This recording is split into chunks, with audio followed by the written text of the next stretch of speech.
Well my friends, এখন রাত ঠিক 8:30, 8টা বেজে 31 মিনিট। আজকের চেম্বার আমরা শেষ করলাম। আজকের শেষ রোগী আমাদের পুরাতন রোগী।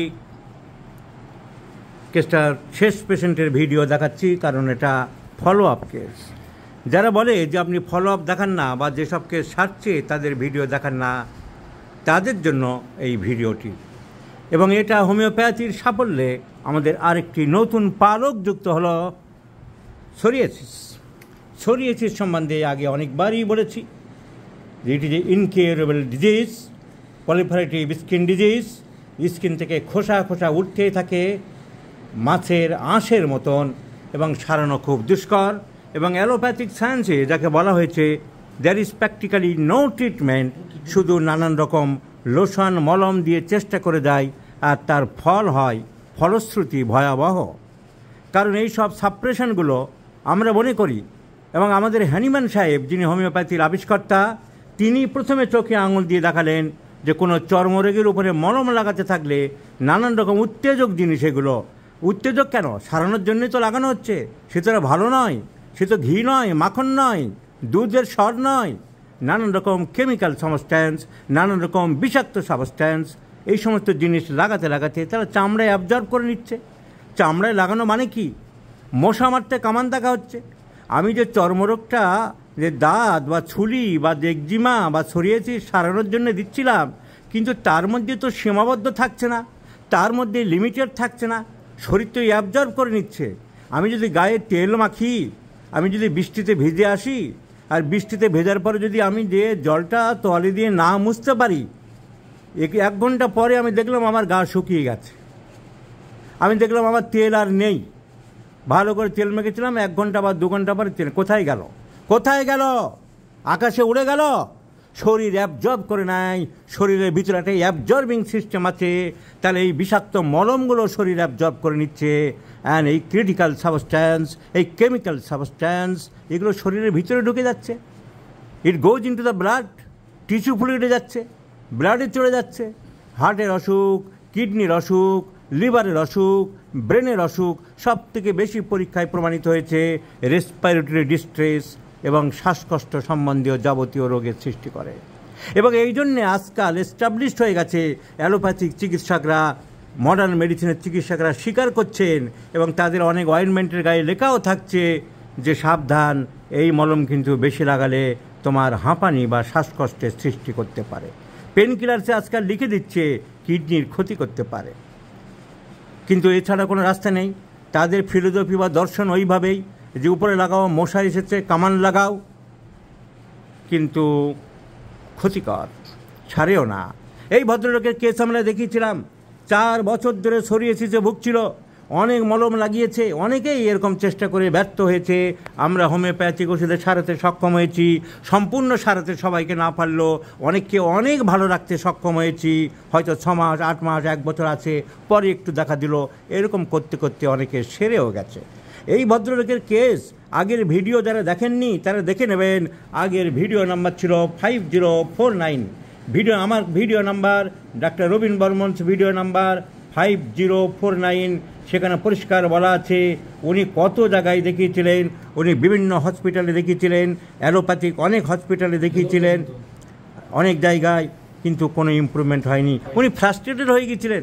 ভদ্রলোক জীবনের সম্বন্ধে একটা বীতশ্রদ্ধ হয়ে পড়েছিলেন।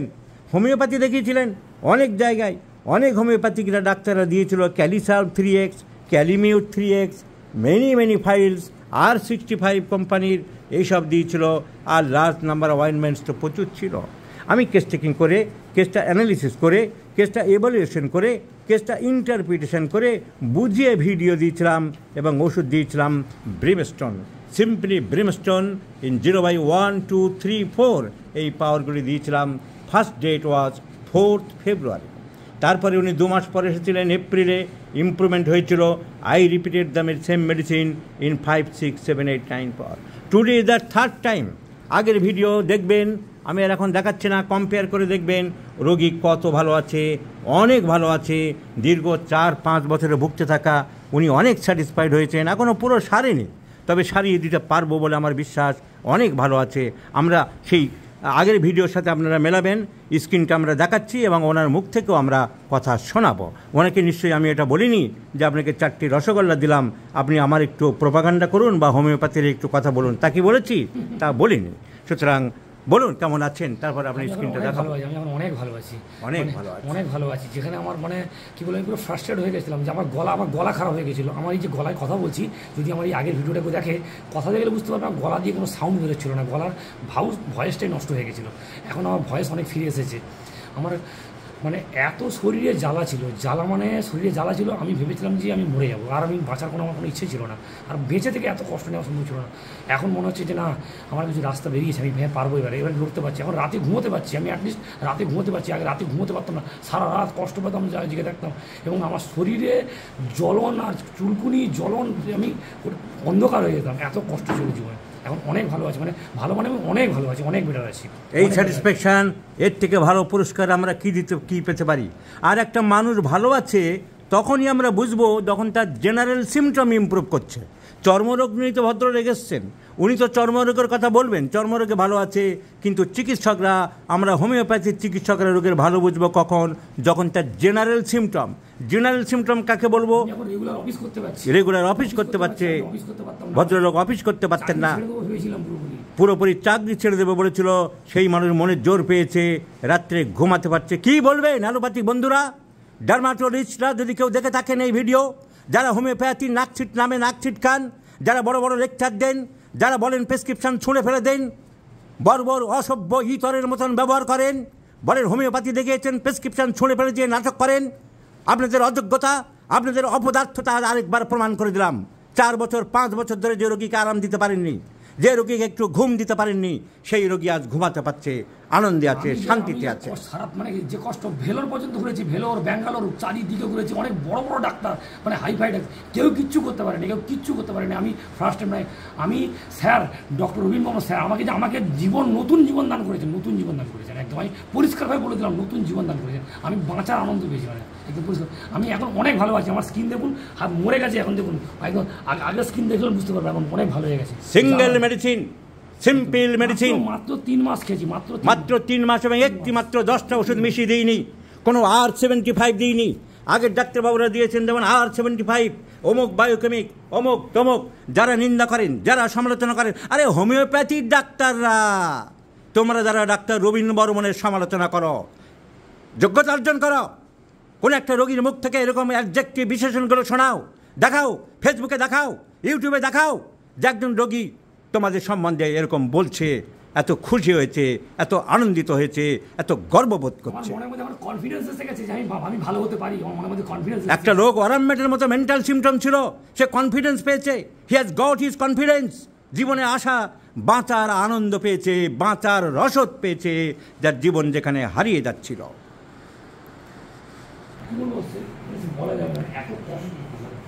ঘুম ভালো হচ্ছে, খিদে ভালো হচ্ছে, চর্মরোগ কমার সাথে সাথেই যদি জেনারেল সিমটমের ইমপ্রুভমেন্ট হয়, রোগী ভালো থাকে। ঘুম হচ্ছে, আগে ঘুমাতে পারতো না লোকটা, এখন শান্তিতে ঘুমাচ্ছে। আরে যে নিদ্রা শোকে সান্ত্বনা, দুঃখে বিস্মৃতি, শ্রান্তিতে আরাম, শঙ্কাতে নির্ভয়, চিত্তকে করে পবিত্র সুকোমল, সেই ঘুম যদি মানুষের না থাকে, তাহলে তার থেকে আর কষ্টের কিছু নেই। মানুষটা ঘুমাতে পারছে, চর্মরোগ সেরেছে, খিদে ঠিক আছে, অফিস যেতে পারছে।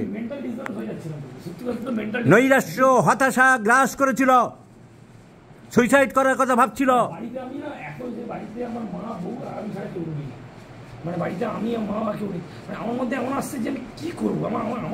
পাগল হয়ে গেছিল মানুষটা, ডিপ্রেশন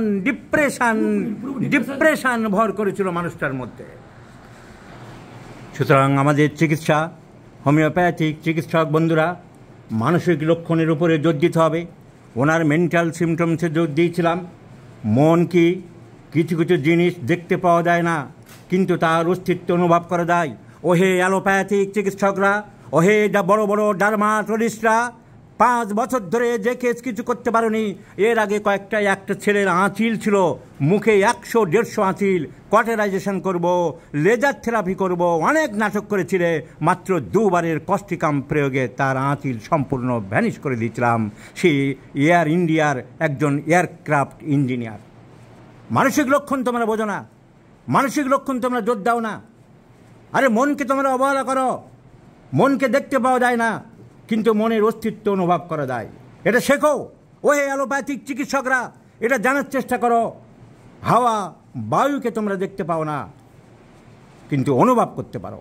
মানুষের মন এমন একটা জিনিস, মানুষের শরীরে হাত, পা, নাক, চোখ, কান, হৃৎপিণ্ড, যকৃৎ ইত্যাদি নামের বিভিন্ন অঙ্গ প্রত্যঙ্গ থাকলেও মন নামে নির্দিষ্ট কোনো অঙ্গ বা প্রত্যঙ্গ শরীরে নেই বটে, কিন্তু সেই অদৃশ্য মন নামক জিনিসই মানুষের শরীরের মূল শাসনকর্তা, মনকে পরিচালিত করে। দেহ নামক শরীরের আসল মালিক। সেই বিদ্যা তোমরা শেখোনি, সেই বিদ্যা তোমরা জানো না, সেই বিদ্যা তোমরা বোঝো না, সেই বিদ্যা তোমরা মানো না। মনই শরীরকে পরিচালনা করে। দেহ হলো মনের অধীন। মন চাইলেই তবে শরীরের অধিকাংশ অঙ্গ প্রত্যঙ্গ চলে। সত্যি কথা বলতে কি, কোনো শরীর থেকে মন বাদ দিলে বিপন্ন হয় একজন মানুষের অস্তিত্ব। মনই মানুষের সমস্ত চিন্তা, ভাবনা, আবেগ, অনুভূতি, আচরণ ও ব্যবহারের নিয়ন্ত্রক। তাই মন নামে নির্দিষ্ট কোনো অঙ্গ প্রত্যঙ্গ না থাকলেও মন হলো মস্তিষ্ক বা ব্রেনের বিভিন্ন অংশের সম্মিলিত কার্যকলাপ। এই শরীরের এই মানসিক লক্ষণ আমরা দাম দিই। এই ভদ্রলোককে মানসিক লক্ষণের উপরে চিকিৎসা করেছিলাম, আর এনার মধ্যে একটা ডিপ্রেশন চলে এসেছিল।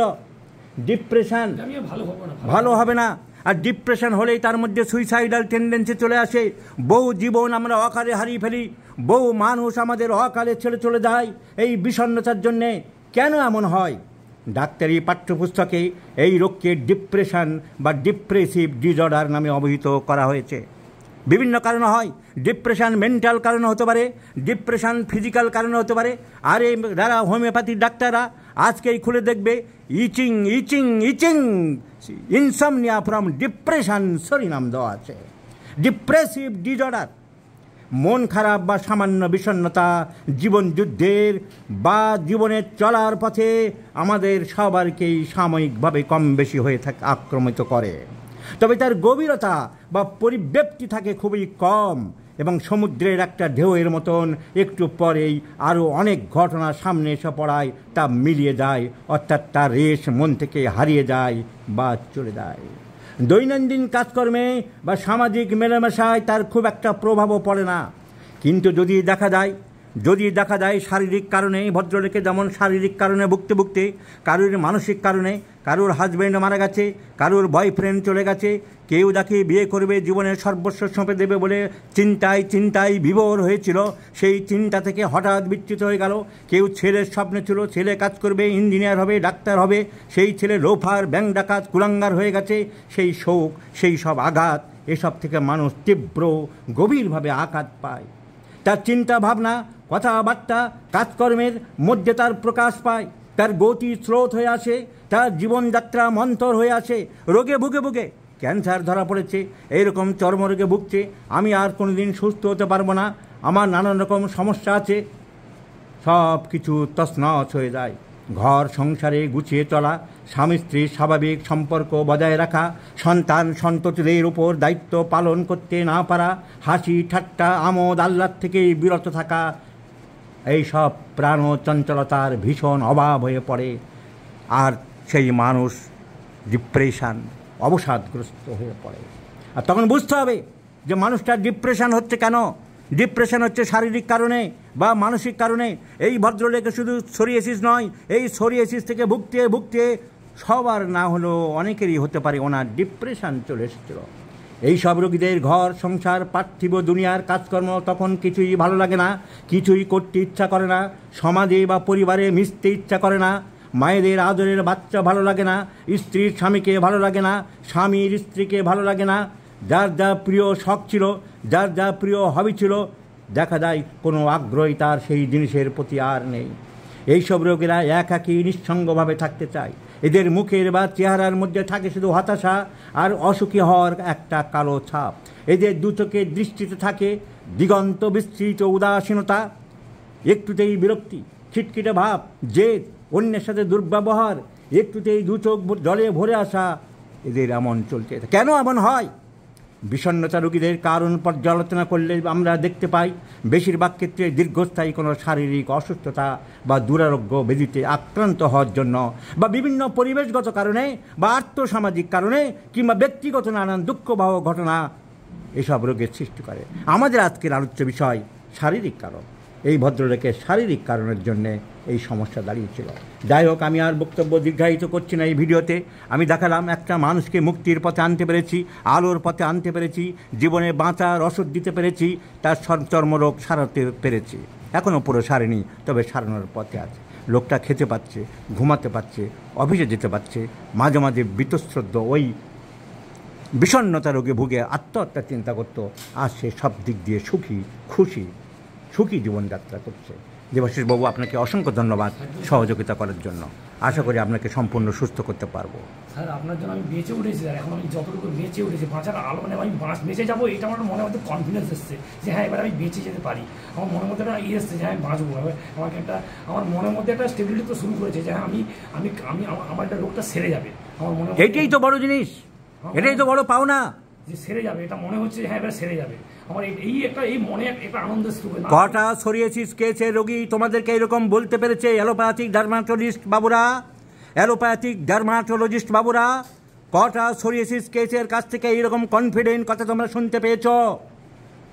বড় বড় কথা বলো, বড় বড় লেকচার দাও, বড় বড় বলিয়া ওড়াও, খালি পরীক্ষা নিরীক্ষা, খালি কমিশন আর সব কিছু অমিশন, আর লাস্টে এক্সপিরেশন। এই ডাক্তারদের ভূমিকা হয়ে দাঁড়িয়েছে। ডাক্তারের কর্তব্য হলো রোগীকে আশ্বস্ত করা, রোগীকে বাঁচানোর চেষ্টা করা। আর আজকালকার ডাক্তারদের ভয় দেখানো। এদের কাজ হলো ভয় দেখানো, তোমার এই করতে হবে, তুমি মরে যাবে, তুমি শেষ হয়ে যাবে, তোমাকে এই করতে হবে, ইমিডিয়েটলি বাঁচানো যাবে না। ভয় দেখানো কর্তব্য নয় ডাক্তার। আমাকে ডক্টর রানা রয়, নাম বলে দিচ্ছি কিছু, আমি ডক্টর রানা রয়, আমাকে উনার মোবাইলে ছবি তুলে এসে একটা বোধা পা দেখাচ্ছিল। পা দেখে বলছে দেখো এরকম তোমার হয়ে যাবে, এরকম হয়ে যাবে, এমন ভয় দেখাচ্ছে। আমি তো ভয়ে আটকে গেছি। এবং উনি আমাকে প্রথম ওই স্টেরয়েড দিয়ে দিয়েছিলেন। স্টেরয়েড। এরা অসভ্য, এরা বর্বর, এরা ইতর, এরা ডাক্তার নামের কলঙ্ক। ডাক্তারের কাজ রোগীকে ভয় দেখানো নয়, রোগীকে বিপদে ফেলা নয়, রোগীকে আশ্বস্ত করা। আমাদের রামরাজতলার রায় ক্লিনিকে বসে। মানুষকে ভালোবাসতে হবে, রোগীকে সুস্থ করতে হবে। হ্যানিম্যান সেই 200 বছর আগে বলে গেছে, physicians high and only mission, physicians high and only mission to restore the sick. চিকিৎসকের একমাত্র আদর্শ কর্তব্য হলো রোগীকে স্বাস্থ্যে ফিরিয়ে আনা। আমি দেখাবো হ্যানিম্যানের সেই বই খুলে, যারা সাধারণ মানুষ ভিডিওগুলো দেখে থাকেন, দেখুন 1810 সালে, আজ থেকে 230 বছর আগে হ্যানিম্যান যে কথা বলে গেছেন। দেখাবো সেই বই।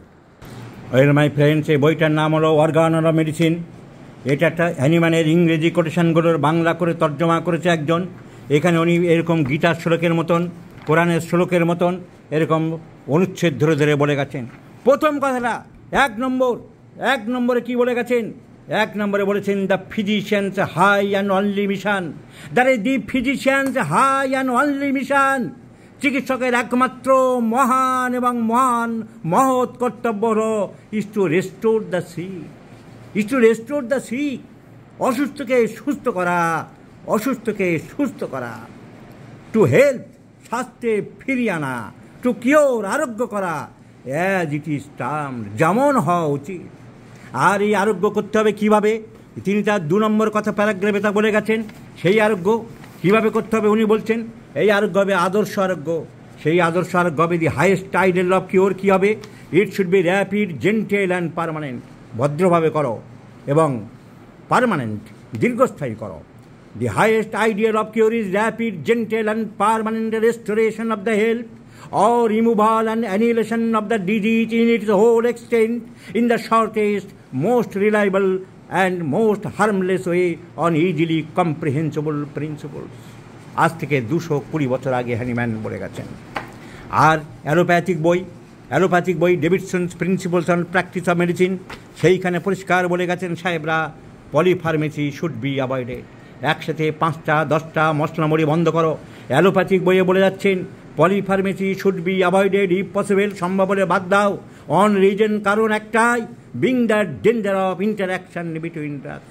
আর ইন্টারাকশন বিটুইন ড্রাগসের জন্যে অনেক হোমিওপ্যাথি ডাক্তার আমি দেখেছি কারেক্ট ওষুধ সিলেকশন করছে। একটা ওষুধ ঠিক ছিল ন্যাট্রামিউর, কিন্তু তার সাথে আরও 5টা দিয়ে দিল, দিয়ে ন্যাট্রামিউরের কাছ থেকে নষ্ট করে দিল, গণ্ডগোল পাকিয়ে দিল।